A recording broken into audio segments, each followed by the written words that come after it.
Good afternoon. Thank you for coming. Welcome to my talk. Today I'm going to talk to you about entering God's rest.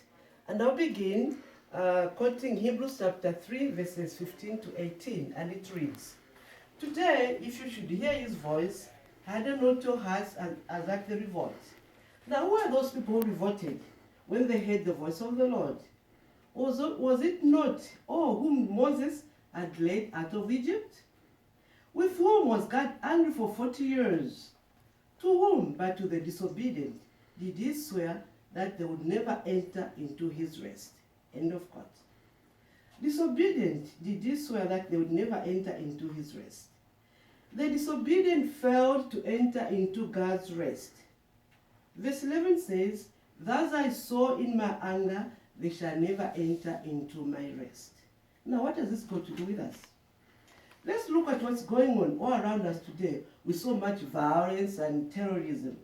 It is not safe anywhere anymore for everybody. It seems as if we all need, bulletproof jackets, bulletproof cars to move around.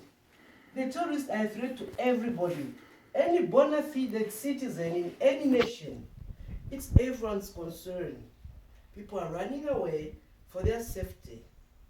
Governments have signed retreats and negotiations have been done on the paper to end these wars, but the situation is not getting any better. Is there anything you and I can do? In 1219, in the midst of disastrous Fifth Crusade, Francis crossed enemy lines to gain an audience with Al-Kamil, the Sultan of Egypt and the nephew of the great warrior Saladin, in his camp on the river Nile. Francis, who opposed the warfare, hoped to bring about peace by converting the Sultan to Christianity. He didn't succeed, but came away from this peaceful encounter with revolutionary ideas that called for Christians to live harmoniously with Muslims. Francis braved not only many real dangers in seeking an audience with El-Kamil, but also climbed over a mountain out of his own fears.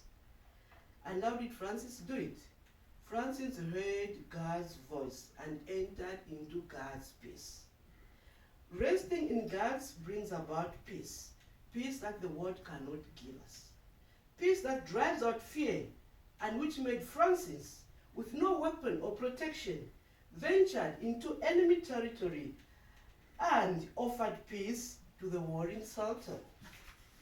Today, more than ever before, we need to enter into God's peace, to come away by ourselves and to a desolate place and rest a while, as Jesus invited his disciples, to experience God's peace, which the world cannot give us. Our world is craving for peace, a peace which they can experience from you and I, but we cannot give it if we don't have it. St. Francis opposed the crusade and peacefully approached the Muslim at a time when they were supposed to be mortal enemies. That action can inspire you and I. The story of Francis of Assisi and Sultan of Malik says there's a better way than resentment, suspicion, and warfare. It opens the door to respect, trust, and peace.